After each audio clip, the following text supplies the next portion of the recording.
Welcome to episode 2 of No So True. If you have foolishly decided to press play on this second episode, thank you so much. It's earnest time. I just want to thank all of you guys for listening. All my friends, and if I don't personally know you, which to be honest, I don't think we've infiltrated that contingent yet, but if I don't personally know you, thank you for tuning in. Right now I have a bank of about 6 different episodes, 6 to 8 interviews, some of whom might get the chop because of quality control, because this is not, I'm being precious to some capacity. This isn't Nickelodeon, this is Disney Channel, okay? So if you graciously came to the studio and you were interviewed and your episode does not make the cut, no, it's not my fault. But we're not talking about future episodes, we're talking about this episode. Episode 2 of No So True. And y'all, I'm just gonna be real with you. Launching this podcast has honestly been pretty scary, and I haven't really been able to totally digest it and I guess be proud of myself. I know that my default is it can always be more, it can always be better. I can struggle sometimes at starting things out. And, my therapist Mary's it's like riding a bike, you gotta be shitty at riding the bike first. Do you remember that first time you rode a bike? Or maybe she said roller skates. Anyways, it's not the most novel thing. This is genuinely the earliest stages. I have no idea where it's gonna go. I hope it continues to grow. I'm enjoying myself and I hope that you're enjoying yourself. Ideally, it is going to be dropping on Tuesday, or what one of my good friends coined Tuesday. Just so you all know, there are going to be parts of the interview where I just capture your attention. I don't know about y'all, but with my self-diagnosed, not fully real, I think, ADHD, truly not to undermine people who actually have ADHD. That is not my goal here. But for my SDF ADHD, self-diagnosed fake attention deficit hyperactivity disorder, things go in one ear and out the other. And so for me, I need little markers going in between, just being bullet point, bullet point, bullet point. Remember this, remember this, remember that. And this is a takeaways kind of podcast. This is a podcast with takeaways.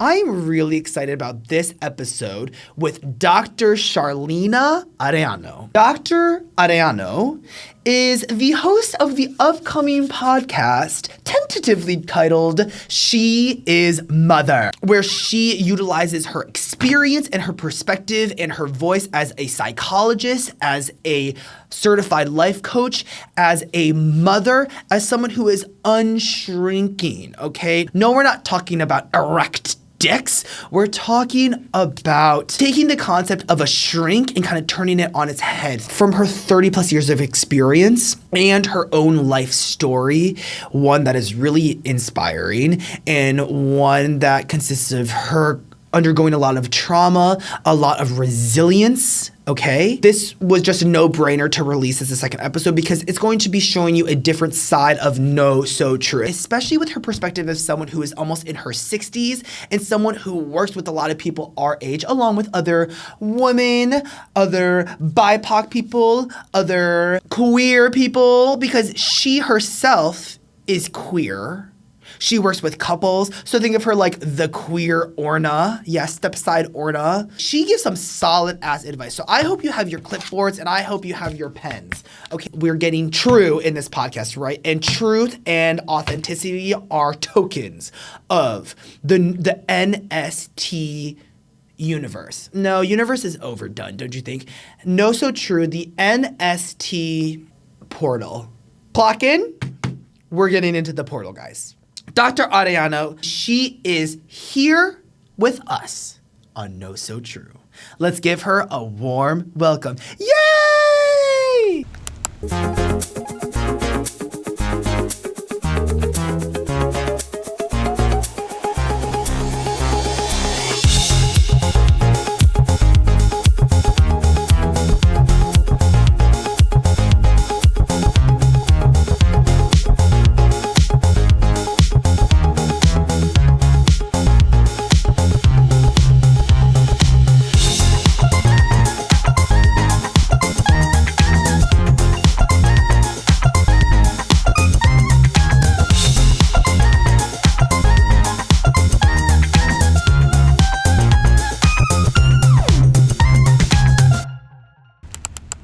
I'd love to know just a little bit more, kind of diving into like what you do in your work as a psychologist, a therapist, a life coach, and how those things are different or how you bring those together. So, yes, I am both a life coach and a psychologist, or a therapist. Some people might refer to me as a therapist.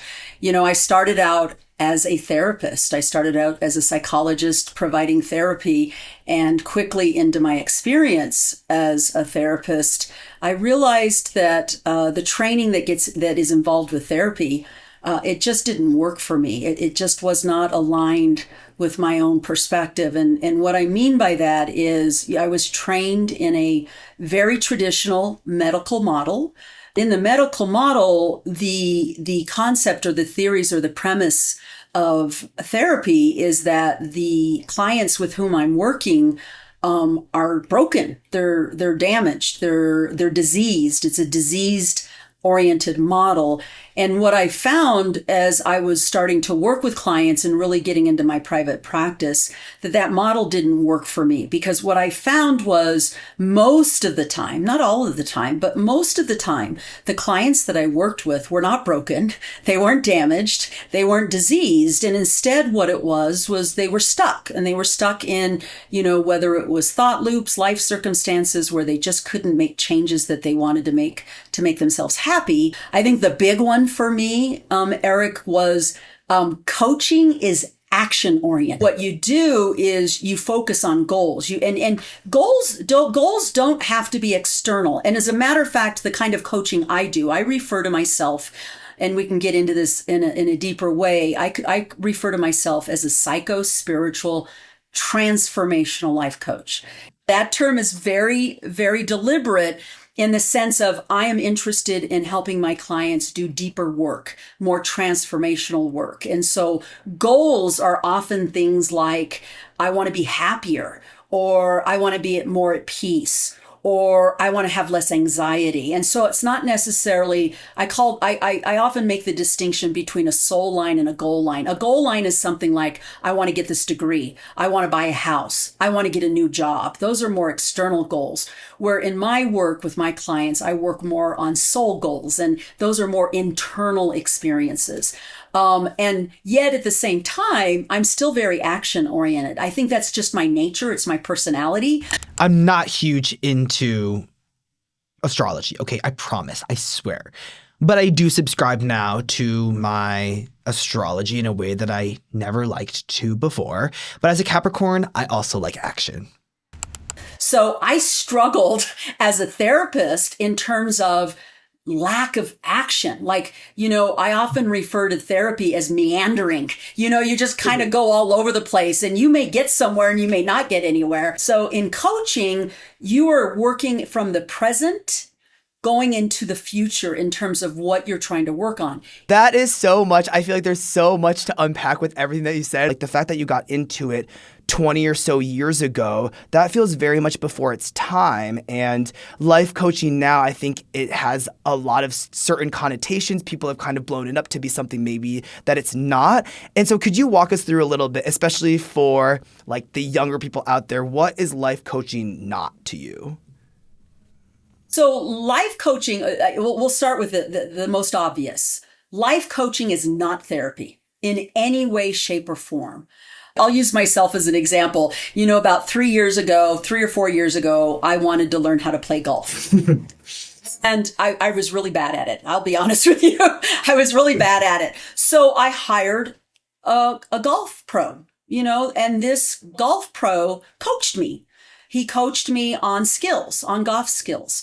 And so life coaching really isn't any different. It's coaching you on skills. The skills that it's coaching you on are life skills. Life skills can be things like, learning to navigate through life in a way that is with the flow instead of against the flow. Navigating your internal experience. These are all skills. So if you think about those three words, skills, practice, and mastery, you can apply that to anything. So then how would you apply it, like with the analogy of golf or tennis? If someone comes to you then and is like, hey, I'm having relationship problems or anxiety about the future, could you kind of break down how maybe you would handle that differently as a therapist versus a life coach? Like, what would those skills be there? So if I had a client come to me and, they were, let's say they were saying that they were really struggling with a lot of anxiety, and that they were, and the anxiety was really about uncertainty and, not knowing what the future holds for them. So as a therapist, you would start with the anxiety, and you would start to get information about, well, when was the first time you had anxiety? Do you recall a time? Do you remember the moment that you noticed this? What did you notice about it? So if you noticed, it's subtle, but you're going backwards, right? You're going, where did this start? In coaching, we don't care where it starts. There won't even be questions about where this starts, because you're starting in the moment. And so in the moment, you might say, well, let's talk about this anxiety that you're experiencing. Let's go a little bit deeper with that. Let's talk about what the experience is like. How do you know it's anxiety? What do you feel in your body? What's happening in your head? What kinds of emotions are you having? And you would start with that. You're in a present time. And then what you would do is you would go in and shift a little bit. And it doesn't have to even be that far in the future, but you're going away from the present moment. And you might ask questions like, well, like if you could wave a magic wand and you don't have anxiety anymore, what do you think it would be like? Like, what would your experience be like? How would you know you're there? How would you know that you are at a place where you don't have anxiety about your future, And so you can do a subtle shift into away from present time into future by having the client imagine the ideal situation for them. I believe that the power of change comes from multiple layers. It's not just changing your thoughts. It's really about being embodied. You've got to be in your body, because your body is a very, very wise vessel. And it's actually part of your feedback loop. It lets you know. It's like it's part of our built-in GPS system. When we are in our body and we're paying attention to what's happening, because our body will communicate to us through sensation. And so, for example, we're talking about anxiety, and let's say we're getting our client to focus on where they want to go. Okay, what does it mean not to have anxiety? Well, I would want to feel peace.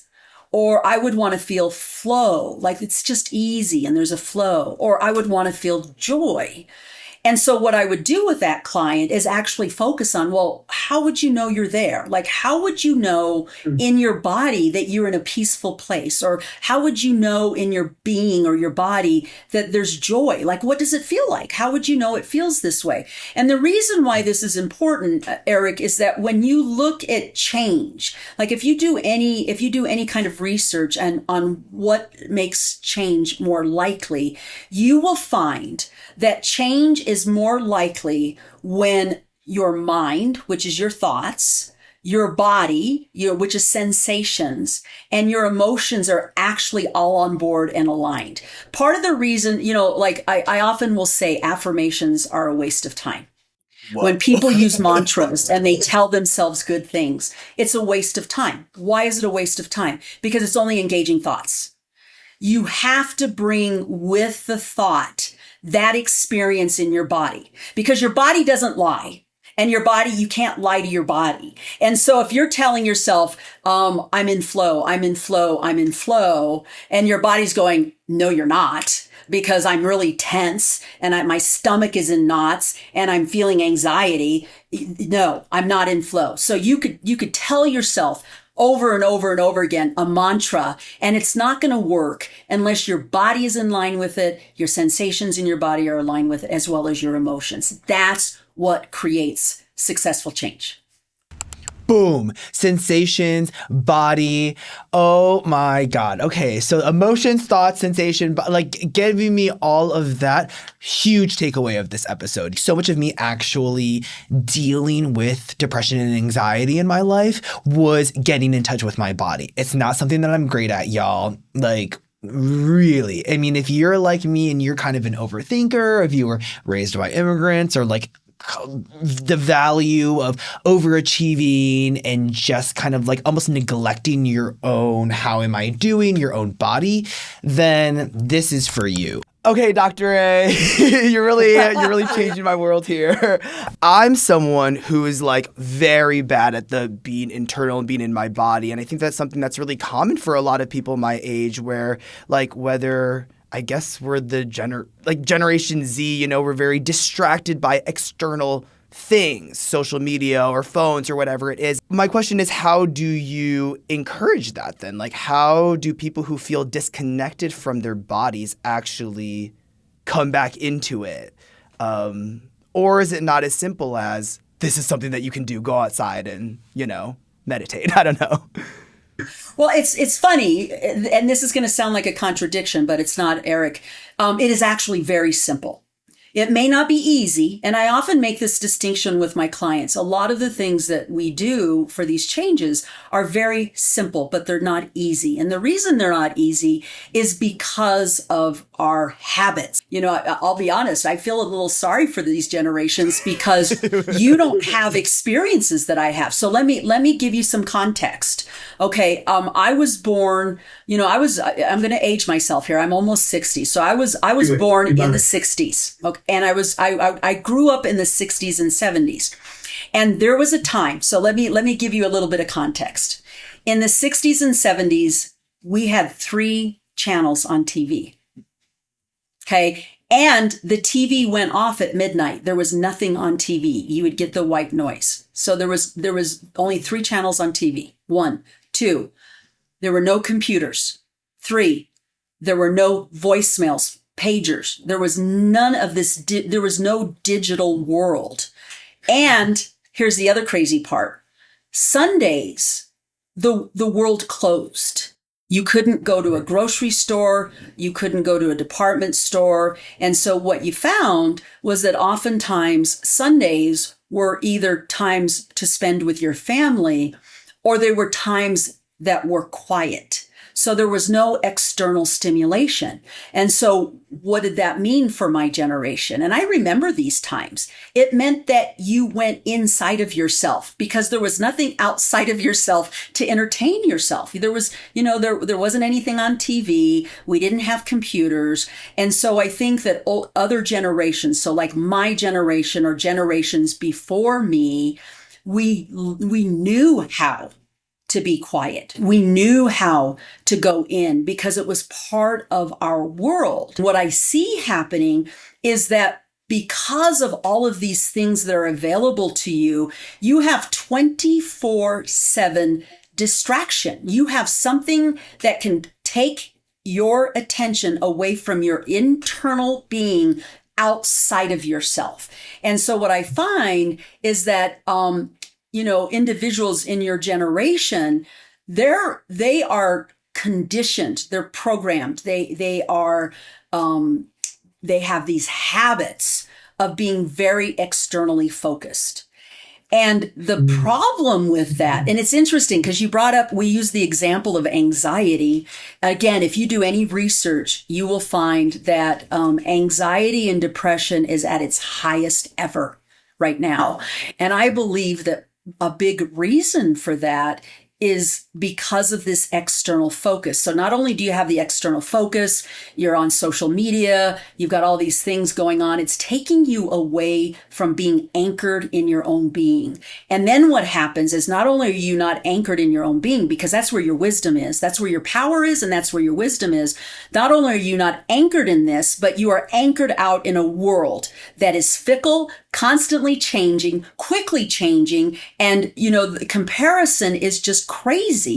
You see people on social media and they're showing all these wonderful things that they have, and you're struggling with that because it's like, well, I don't have those things. And so there's that. I often talk about the compare and despair, that when we are always constantly comparing ourselves to what we see out in the world, we're never enough. And so that feeds the depression. And then again, being externally focused is really taking you out of your own being, your own wisdom, your own centeredness. Yeah, definitely. And they can relate to so much of that, Dr. A. And I think part of it too is like, for me, even in the last few years of my adult life, I'm 26, I've come to realize the detriment of not being connected to my internal self. It's like that thing that you're saying. I'm definitely someone who compares a lot, and I think we all do. But it's not just kind of like, oh, you're comparing your worst version of yourself to someone else's best version. But it's also like when you're in a state of indecision, or maybe you're not as certain about exactly who you are, what you want, it can be a lot harder to find that authenticity when there is all of that in front of your face. And it's so much like, oh, well, I can do that, or I want that. And it can take us even further away, I suppose, from like, well, what is it that we actually want? Exactly. What, if you were to just say to like all of us lost, anxious, externally driven, just like, what do we need to do? Or is it not that simple? Well, first thing I would say, and this might freak everybody out, is put your cell phones down. True. And every reminder we can get, is like, it's just so unsexy to hear that, but it is true. Yeah. It is, going back to it being simple but not easy.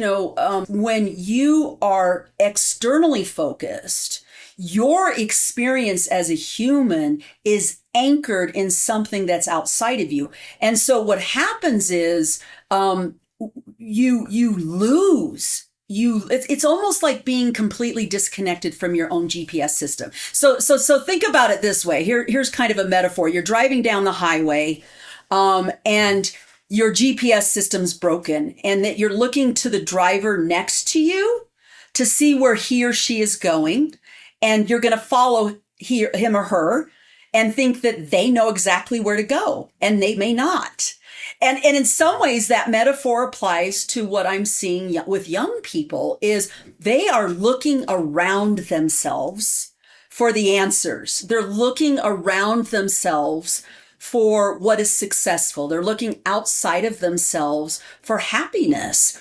And the crazy part of it is it's not outside of ourselves, it's in us. And so when I say the first thing you have to do is put down your cell phone, first of all, I would imagine that when people hear that, there's going to be some form of panic. Why is there a form of panic? Because there's a habit, and we find safety and security in the certainty of habits. And so when you try to change those habits, there's a part of you that will react to that with some alarm and some anxiety. And so you have to get over that hump. So basically what I say is you feel the fear and do it anyway. And so it is simple from the perspective of even something as simple as making an agreement with yourself to take a break from everything outside of yourself for even 5 minutes. Like start with 5 minutes. And when you do that, I recommend going inside. That's it. There's no right way to do it. There's not something you're supposed to find. It's just the practice of going inside. And what you will find is when you take yourself, when you unplug from the digital world and you do go inside and you're just quiet, the more that you do that, you will actually discover that there is this deeper voice inside of you that will tell you what it is you need and what it is you want. Yeah. I think, I mean, as someone who definitely is guilty of that, I think I kind of use it a little bit as a crutch, using social media or trying to find what it is that I'm passionate about or interested or who am I, asking externally, I find that has kind of gotten me in some difficult situations. But in our generation, where so much of it is efficiency oriented, or like I need to get there faster, it feels wrong to look inside or to spend time alone. Like something about that, even right now, just hearing you talk about that, I'm like, do we need a break? Like, do we actually? And the answer is, of course, yes. What would you say is the ultimate consequence of continuing to follow like that driver who you think knows where they're going when your internal GPS system is off? Can I just say I kind of popped off on these questions? No, I'm okay. I don't know. I thought that was a pretty good question. Like I was like, oh, I hope that I asked that, and then I did. So, yeah. Well, you're relying on something outside of yourself. And here's the issue with that. What's outside of yourself, there's no guarantee that there's any consistency or constancy about it. The only, I joke about this, that there's only two things. There are three things that are guaranteed. You're going to die. Okay. Life is uncertain. Change is inevitable. You can't count on anything remaining the same. And then, of course, in our culture, taxes are also inevitable. We can try to avoid paying taxes and get ourselves into a lot of trouble. The reason I say about it's dangerous is I want you to think about this. Let's think about. Let's use. I'm the metaphor queen here. I always come up with the crazy metaphors. I love it. Let's think about yourself being a boat or a ship on the ocean. And imagine yourself tying yourself to another boat. Okay? And you're in a storm. And this other boat capsizes. What happens to you? You go with the other boat. Right? Yeah. Okay. Right. But let's think about it this way. Let's say you're anchored. Let's say you're anchored into something that is much more solid. Your odds of surviving that storm are higher. And so the solid anchor is in us. So in us, this, we can call it all kinds of things. We can call it awareness. We can call it consciousness. We can call it our higher self. We can call it deeper wisdom. We can call it, it doesn't matter what we call it. I mean, we could call it peanut butter and jelly. It doesn't matter. It doesn't change the nature of it. It is always there. And that is a constant. Our awareness, our consciousness is always constant. It doesn't, that deeper part of us doesn't change. And so we can anchor to that and go to that wisdom, and it's not going to be disturbed by the storms of life. Wow. Dr. A, Metaphor Queen, you cannot be anchoring to anyone but yourself. Remember that. But you know what's so true? Because for me, I think I can say that I spent the first 24 some years of my life working really hard and aspiring to something that perhaps was not genuine to me. I spent so much of my life with the childhood dream and then later adult dream of becoming like comedy writer, actor, multi-hyphenate, Michaela Cole, Issa Rae, all-in-one, Asian gay version, Bowen Yang, Joel Kim Booster, whatever. And don't get me wrong, I still love a lot of that stuff and I still want to be doing creative things.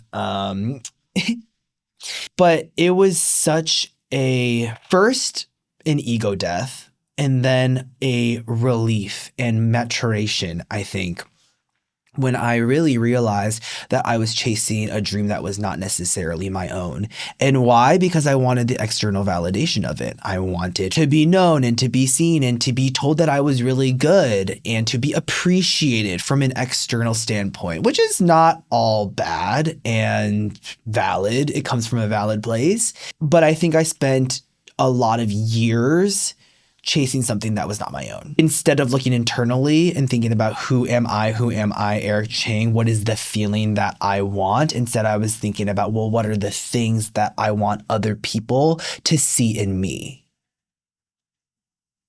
I think I just popped off. Is there a time when you, looking back on your life, where you felt like that started to kick in a little bit, when you started connecting more with that inner self or wisdom or the peanut butter jelly, whatever you want to call it? I would say there's kind of layers to this.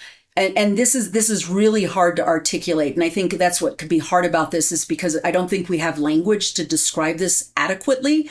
And so when I was younger, like 4 and 5, I wasn't even in school yet, so it had to be before kindergarten.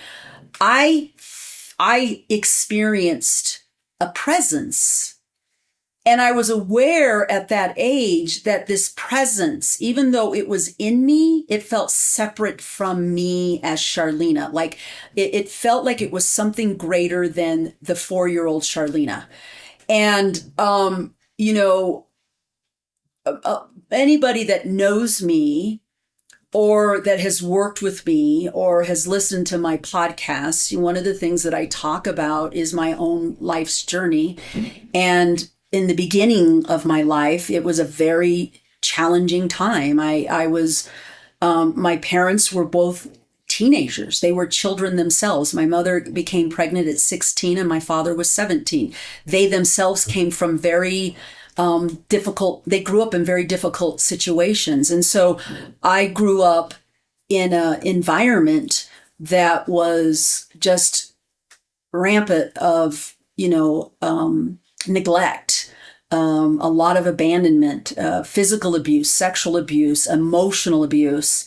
And my parents were just very self-absorbed. They were absorbed in their own thing. Like bad things would happen in my life and there was nobody to protect me. That's an overwhelming feeling because, like if you look at Maslow's hierarchy of needs, safety is one of the most basic needs of humans. And if that's not taken care of, they can't go any further.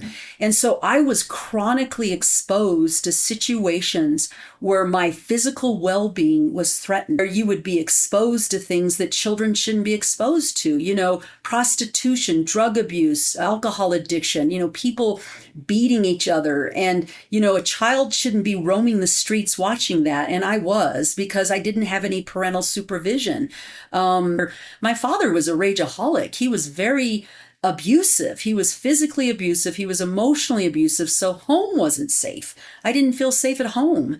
And, that's a horrible way to grow up. When a child doesn't feel any sense of safety or protection, it's really difficult. And so my worldview, what I thought the world was about, developed around my experience that the world was unsafe and that nobody was there for me and nobody was going to protect me. And, we look at those kinds of things and I look at how I survived those things.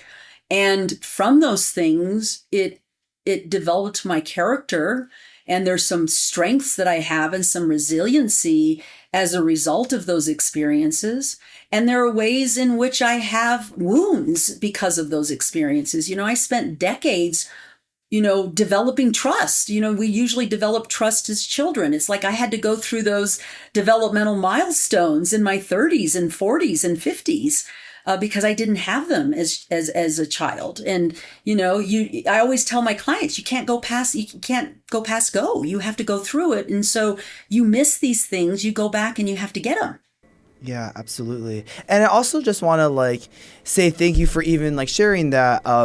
Because I feel like especially when it comes to something like abuse in the household or physical abuse, that's something that is so taboo that could be even prevent you even more so from exploring that. And I'm someone who has also experienced that, and not many people know, not many of my friends know. You may not be able to tell, but I did get a haircut. Yeah, we've been doing multiple rounds of these inserts. I'm a professional, I'm not an amateur. I just want to say, I feel like Dr. Charlena really provided a very safe and comfortable space for me to kind of even talk about some of the abuse that I faced as a kid. And even saying that word is very strange for me because it's something that I really don't open up about, especially because in an American and Western context, it's so taboo to hit your kid, for example. And by contrast, I feel that it's so common in some immigrant households or other households. So for me, even a lot of my closest friends, it's not something that I'd really talk about or share, and something that this conversation and this part of the conversation is kind of demonstrating to me is there is an importance of not necessarily honoring, but holding on to even that part of me and my experience and of my memory, as opposed to just blatantly rejecting it or trying to ignore it. Getting hit as a kid, it's something that brings up a lot of pain and was kind of one of the most difficult things that I struggled with as a kid and as a teenager. I can own the fact that I did experience some level of physical and emotional abuse from my parents, and in particular my mom, who has since, apologized and kind of taken more accountability for some of the choices that she made, and has said to me that, the way that she handled some of that was wrong and is not something that she would do again. And honestly, we've kind of made amends, and I'm so grateful to say that our relationship is so much stronger, and there's been a lot of mending going on as I've become more of an adult. I think about how in a lot of ways, school or extracurriculars or achieving in a lot of ways was my escape from feeling some of that pain, like my survival. And ultimately that turned to my love for getting validation from people through performance. Like I felt like theater was such an escape for me, and I felt like I didn't have that love or that acceptance, or I was experiencing volatility. Like I would go to the theater, I would do really well on the play, I'd be really, really funny, and just random people would kind of supplement that love or that validation that I felt like I needed. And so I think that honestly informed a lot of the life choices that I made. And it was almost reinforcement, because in order to escape, I would try to achieve. And at the same time, achievement was also something that helped me avoid some of that abuse that I faced. Like I would do really well in something, and it would make my mom happier, and it would, make her not lose her temper.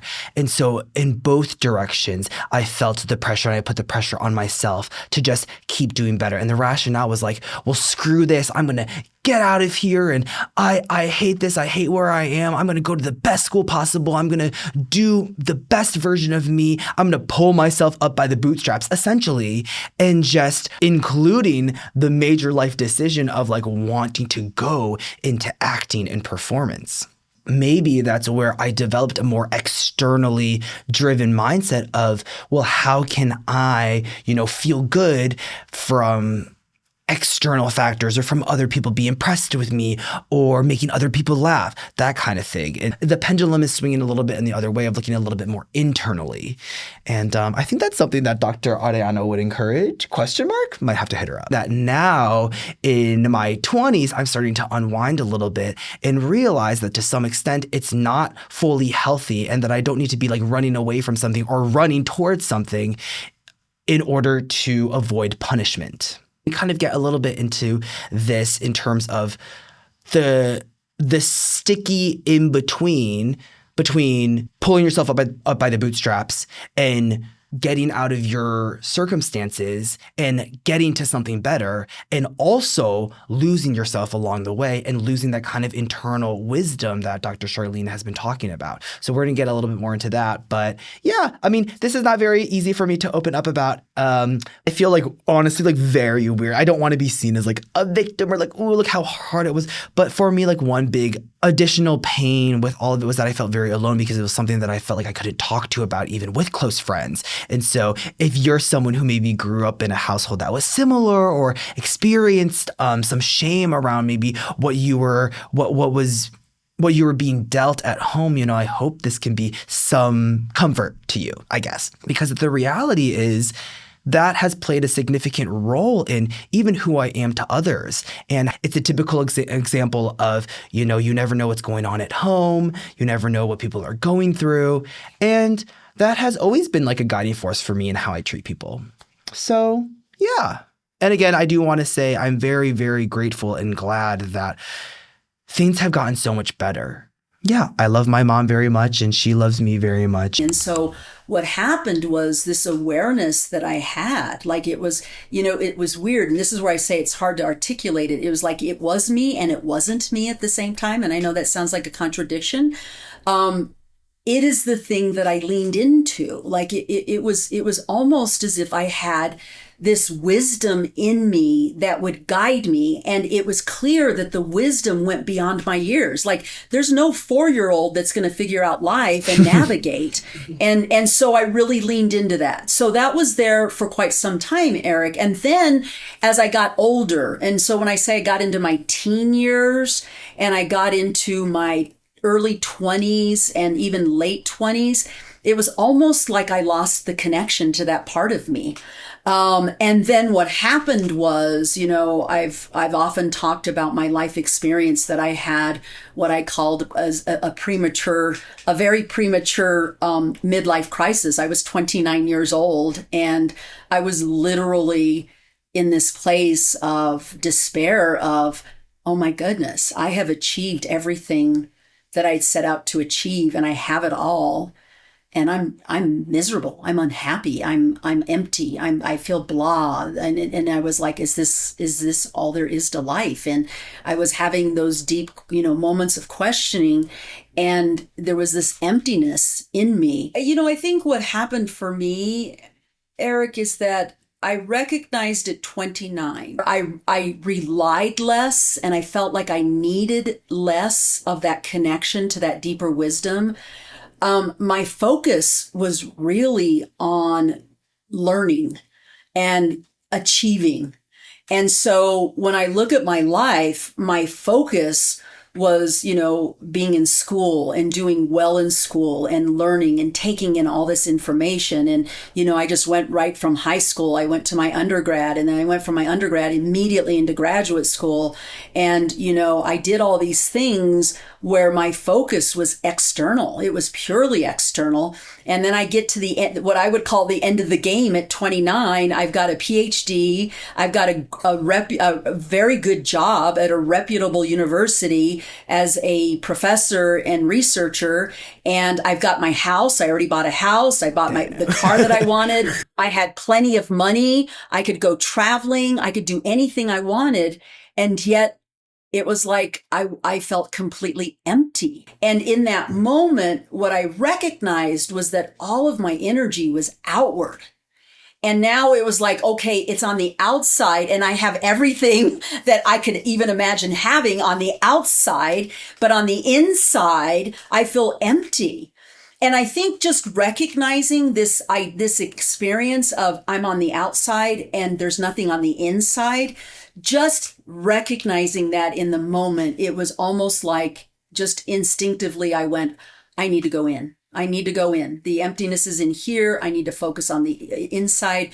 And as I focused on the inside, what started to happen is the emptiness I recognized was coming from my own coping with my serious trauma. It was like I had disconnected from myself so that I didn't feel the repercussions of what people feel when they are neglected and abused.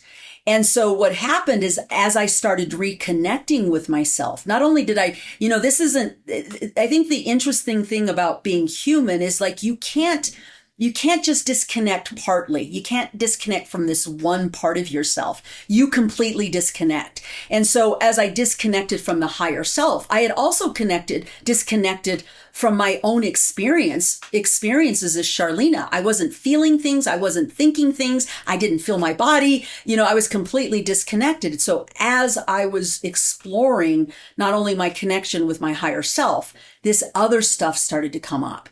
And it required my attention. It was like it was distracting. I mean, it wasn't even like a distraction, like I was a lack of focus. It was like it took everything in me. It was almost like, a black hole just sucking me in, and I needed to be with those experiences. And ironically, being with those experiences was the vehicle to where I am today around the importance of self-awareness, the importance of self-empowerment. If I had no idea. If somebody would have told me when I was 15 or even 30 that I would be talking to you about the things that I'm talking about about today, I would have been like, you're crazy. I don't know what you're talking about. I really appreciate you sharing that, because I think that even though we're told so much that, success is not necessarily the answer, like I still think that a lot of us do believe that, especially in our 20s or in our 30s or whatever, that, especially if you come from a background where you experience, immense challenge or hardship, like the way out of that is just by like pulling up your bootstraps and making a life for yourself and achieving success. And it really sounds like that is precisely what you did. And even still, like it required you, in order to move on in your life, you had to reconnect with that deeper, higher self. And when you say that you looked inwards, did it feel then that you had to like really deal with those traumas, think about those traumas? What did that process even look like for you? Oh my goodness. Dealing with those traumas, I would say, is an understatement. I mean, there's Eric, I will say it has been the hardest thing that I've done in my life. And at the same time, it has been the place of the greatest gifts. And I often use this metaphor of a backdraft. It's a term that's used with firefighters.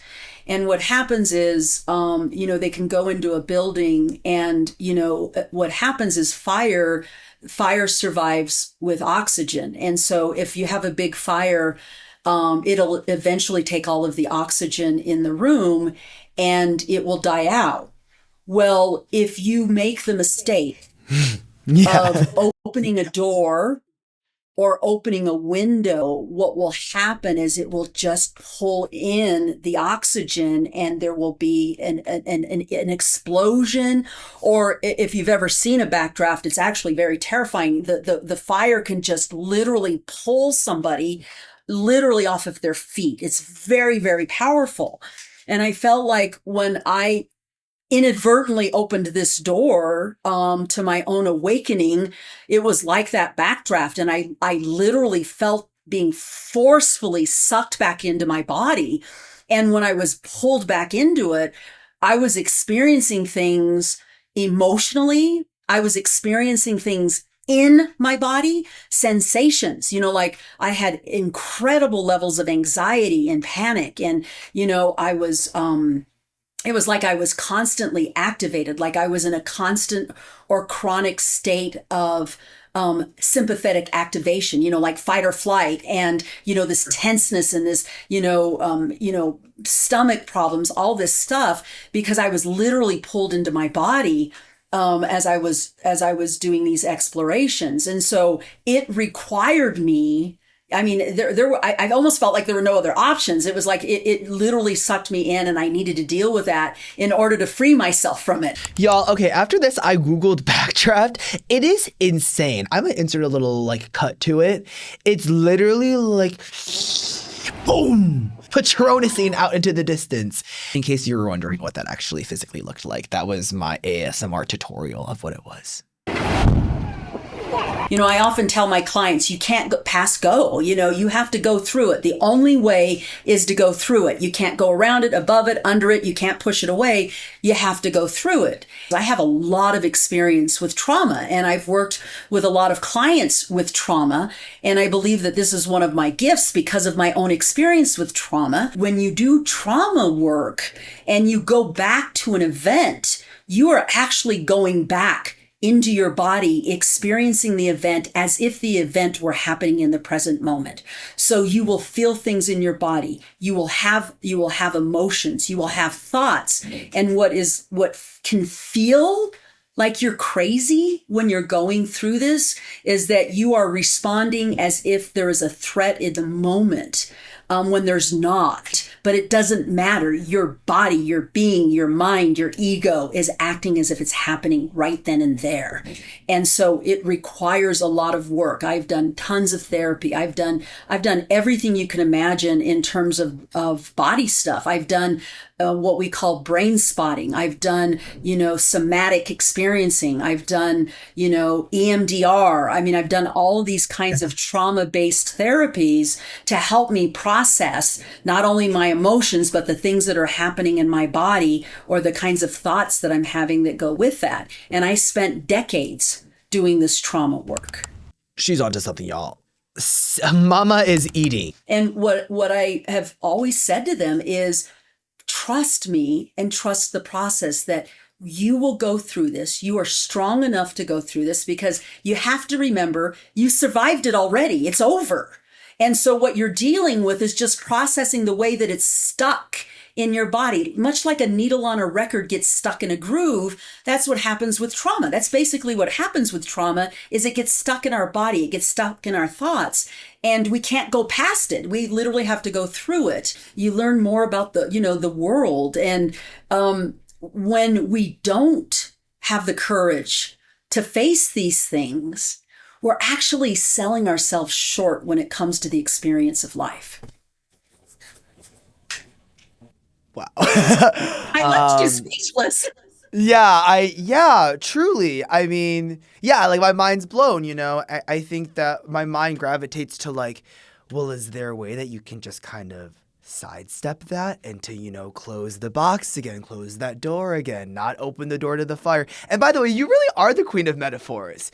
Podcaster, therapist, life coach, Pulitzer Prize winning, it really kind of sounds like I'm hearing you both say that you had no option but to get sucked back into all those feelings, like getting in the body.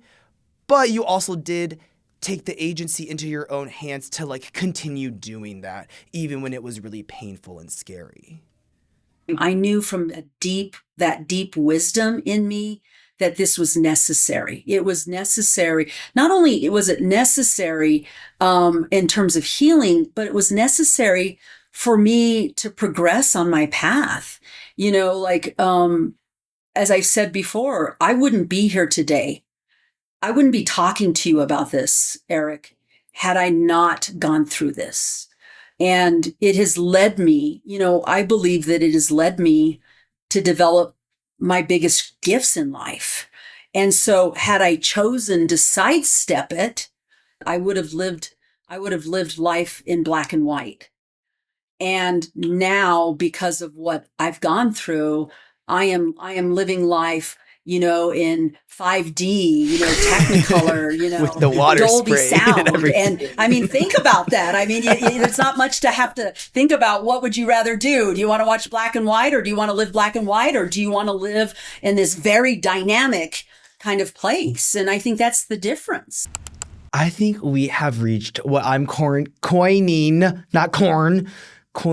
our so true moment. Which one do you guys like better? I don't know. The goal, the name of the game is reconnecting. Honestly, this is sending me. Like, I think it's a very unique perspective that the goal is about reconnecting to that internal or that being or the essence of who you are, which can call for a lot of pain and a lot of dealing with the traumas and confronting everything that's happened to you or that you've experienced. But when I look at people that have influenced me, different authors or different motivational or inspirational speakers, when I look at the ones that have really influenced me, and I would put myself in this category as well, Eric, every single one of them, they are sharing their gifts with the world, and those gifts came from hardship of one form or another. One of the things that I feel very strongly about is this idea of self-empowerment. And that came directly from my life experience. And why is that? I grew up in an environment where I had no power to change what was happening to me. Whether it was I couldn't stop the abuse, whether it was I didn't have the resources as a small child to find ways to feed myself because there were times that I was hungry. I had no control over what happened to me.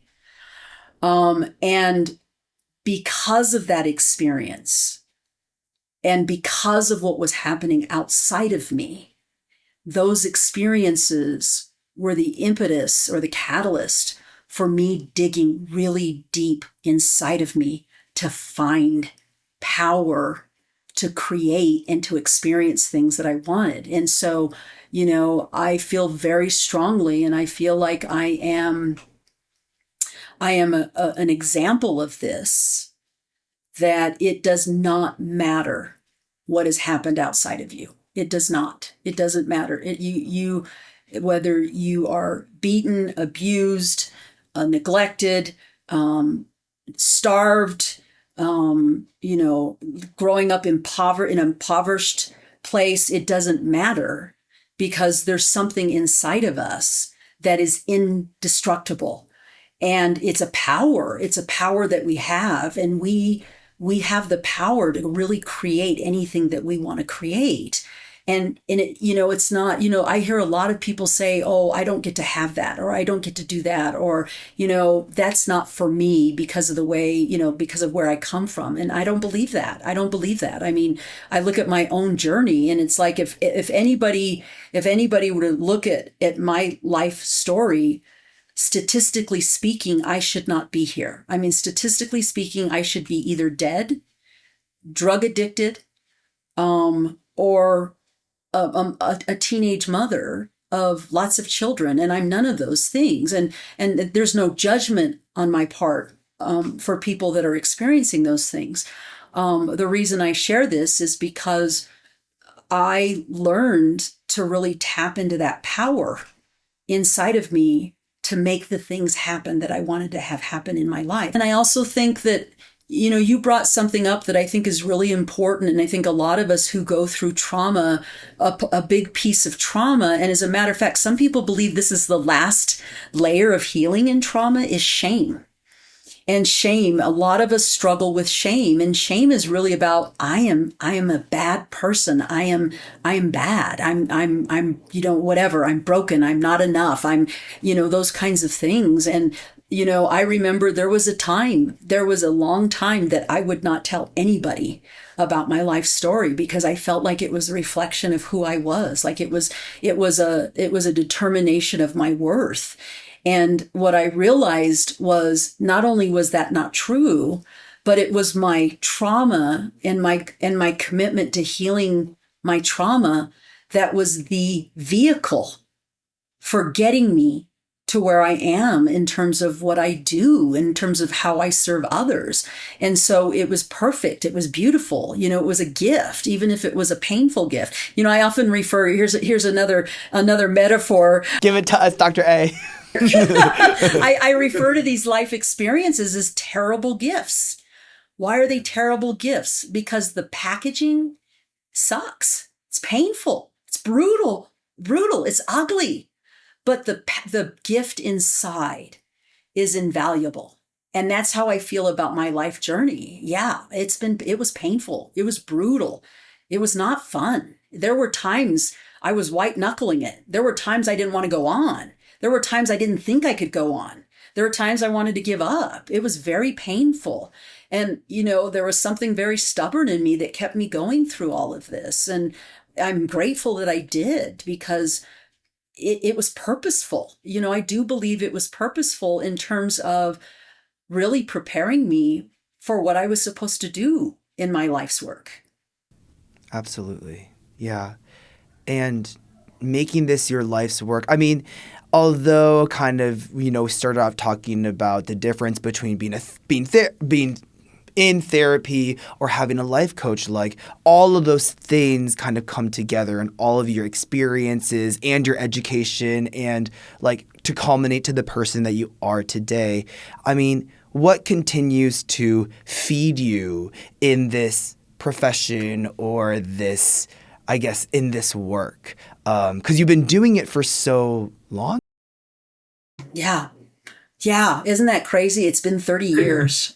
It's hard for me to believe it. I start to feel old when I say 30 years that I've been in practice. But you're glowing, Dr. A. Eric, and this is very, very truthful for me and genuine. I've had this conversation with many people. I feel really fortunate. There has never been a day, not a single day, that I have woken up and said, I don't want to go to work. I love what I do. I love what I do. And why do I love it? I love it because I believe it's a higher calling.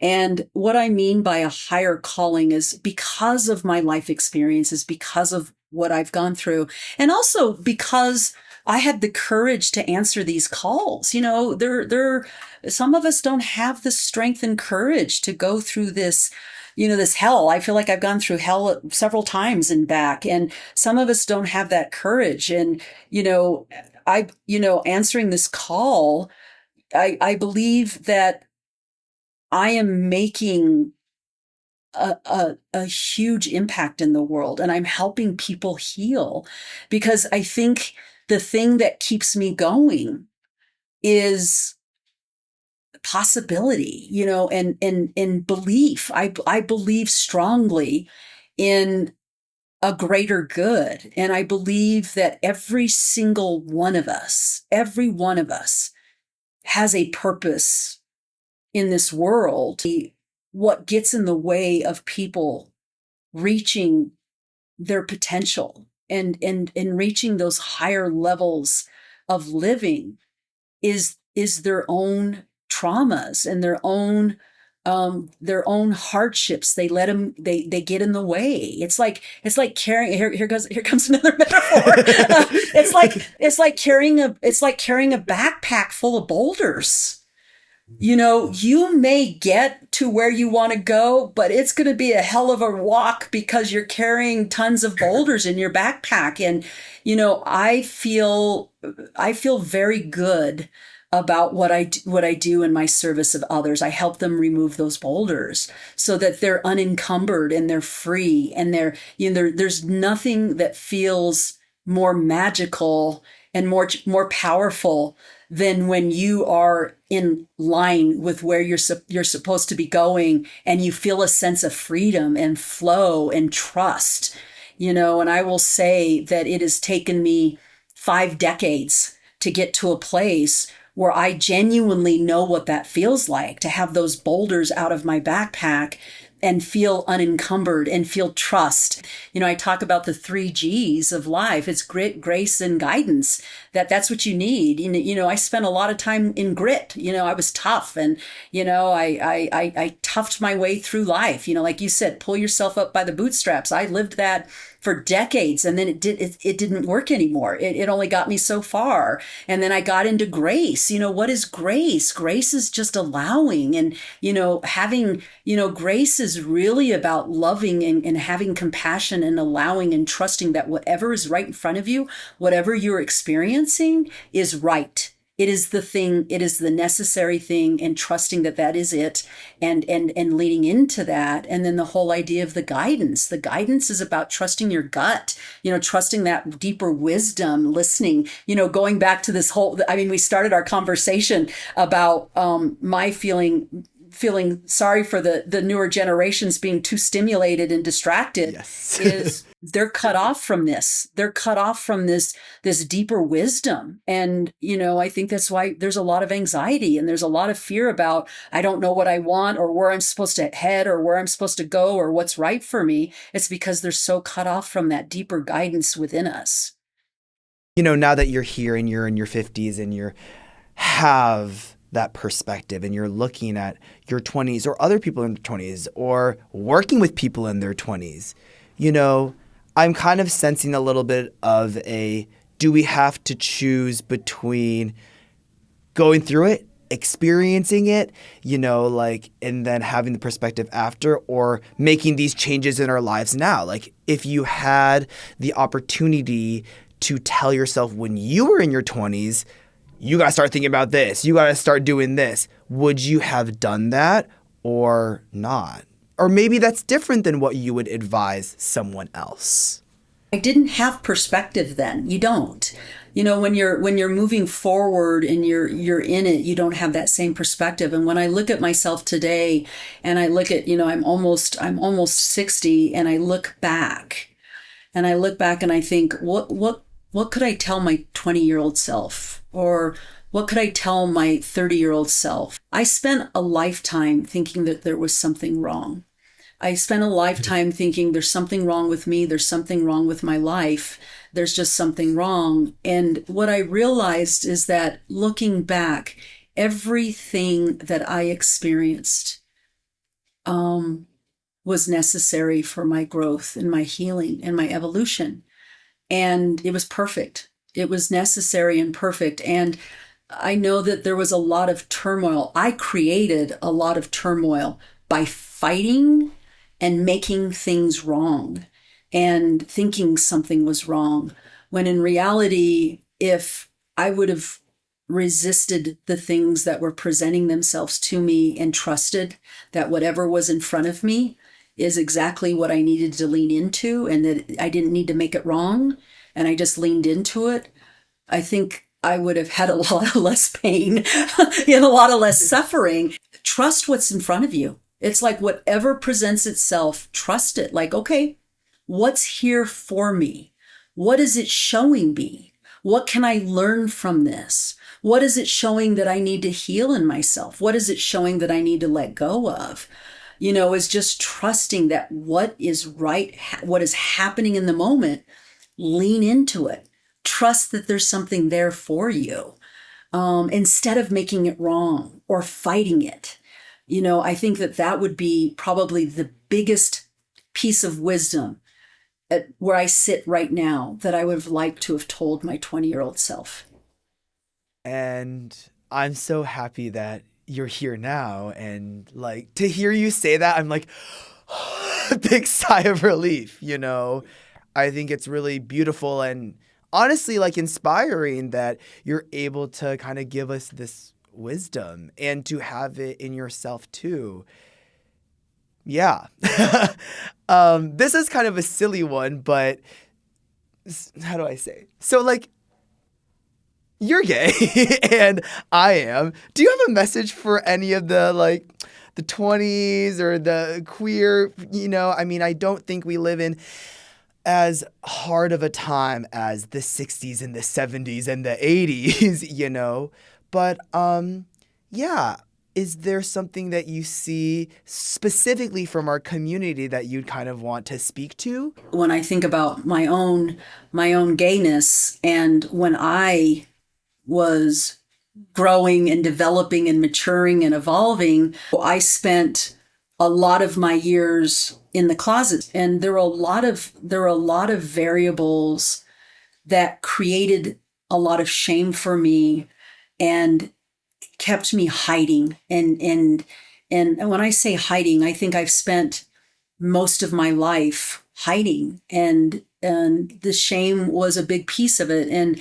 I was hiding for lots of reasons. I was hiding because, one, I was born into a family that I didn't feel like I fit in, like I was just different. So I think I developed this belief that there was something wrong with me. And then you add to that the fact that I'm Latina, and I grew up at a time where not only was I carrying intergenerational shame around my ethnicity, but I was experiencing my own prejudice, my own experiences with prejudice. I had outright, overt, and more implicit forms of prejudice, and that created shame about who I was as well. And then, of course, growing up in a very traditional Latino household where, my father literally said to me, I don't value you like I do my sons because you are a woman, you're a girl. And it was very clear that I had no value just because of my gender. So I had shame around that. And then, I did not realize, I I did not come into my own in terms of my sexuality and my sexual orientation until much later in life. And it wasn't something I was hiding from. I just didn't know. And it wasn't until my mid-20s that I realized that. But then that was something else I was hiding from. And so I had all of these layers of shame and hiding. And I recognize how much I held back in my life, how much I didn't show up, how much I blended, how much I hid. And I think that would be my biggest regret. Who you are, all of who you are. There is not a single thing about who you are that you should be ashamed of. And that how you are and the package that you come in is exactly perfect. And it is a gift to the world. And there's nothing that you need to hide. That's what I would say. Thank you, Dr. A. Oh my God. Yeah. I feel like I'm talking to Lady Gaga right now. But thank you so much. I mean, I think that's like a perfect place to end. And I have learned so much in this one conversation. I feel like I learned more in this conversation than I have in the past 5 years of living. So thank you for that. And I really appreciate it. And I'm excited to, have you back on. And could you tell all of the people how we can engage with you, how we can engage with you? Yeah, I've got several things going, and honestly, at this point in my career, in my lifetime, I'm going through a growth spurt, and I'm doing a lot of things right now. I do have a podcast, and I would love the listeners to follow me on my podcast. It's a lot about what we talked about today. It's unpacking all these experiences on a deeper level. So, I would invite anybody to listen to that. There's lots of words of wisdom. There's inspiration. There's golden nuggets. If anybody wants to contact me and would love to work with me personally, they can contact me through my website, which is www.empoweredlivingcoaching.com. That's www.empoweredlivingcoaching.com. That's the best way to reach me. Great. Sounds good. You're going to have a lot of anxious young gay people hitting your inbox. But thank you again, Dr. A. Thank you, Eric. This was my pleasure. I really enjoyed it. Cut the track. I mean, come on. How do you feel? I'm going to ask you the question that my therapist always asks me. How do you feel? I'm not much of a feeler, okay? I don't really do that. I'm learning. I don't know what a gut feeling is like. After this interview and rewatching it again, it's just like, I just feel warm. Like, it's just like, I feel like I can make a difference in my life. Like, one major takeaway that I got from this interview that I've really employed for the past few weeks, months even, is really just trying to listen to myself more and to look internally when I'm stressed out or when I'm anxious or when I'm feeling about like my mind's all over the place. That to me is sometimes an indicator that I should just kind of look internally, which is not the same thing as overthinking about my options or my possibilities or the choices that I'm making, but genuinely looking internally and being like, who am I and what is it that I want? It's something that I often struggle with, understanding what it is it that I really want. Genuinely shout out, thank you to you, Dr. Charlena Arellano. For everyone listening, go follow Charlena right now. You can find her on my Instagram. I will tag her and everything. We'll do whatever. Her Instagram is, hold on, let me see what her Instagram is. Hi, yes, Maureen. Sorry, that's my friend Maureen, who just posted this. Oh my gosh, she's a model. She looks so good. Her Instagram is Dr. Charlena Arellano, which, okay, it's spelled with Dr. Char, Leaneaarel. You can just find it on my Instagram, okay? If you want to book a life coaching session with her, do it, okay? Because every conversation that I've had with Charlena has just been like, okay, cool, mother. As for the third episode, we have a few options, you guys, and I'm going to throw it to y'all. What do you guys want to see for the third episode? Between option A, all-star comedian, or B, badass teacher, one of my besties at work. Follow No So True. Honestly, y'all, the ratings on Spotify and like the interacting with the polls on Spotify, literally like, I know it's so annoying when people say like, if you like what I saw, make sure you like subscribe and everywhere you get your podcasts, but please do that. Thanks for listening. Thanks for watching. I want to know what you think. Please share it with your friends. Like if you shared this with one person, we would double our... Wait, what? If 100 of y'all, that only makes sense if there's 100 of you guys, right? Wait, what? No, what the... If all of you share this, that could double the amount of people who listen to this. If you shared it to one person, right? Oh my God, I feel like I'm tripping. Anyways, I hope that's... See you next time.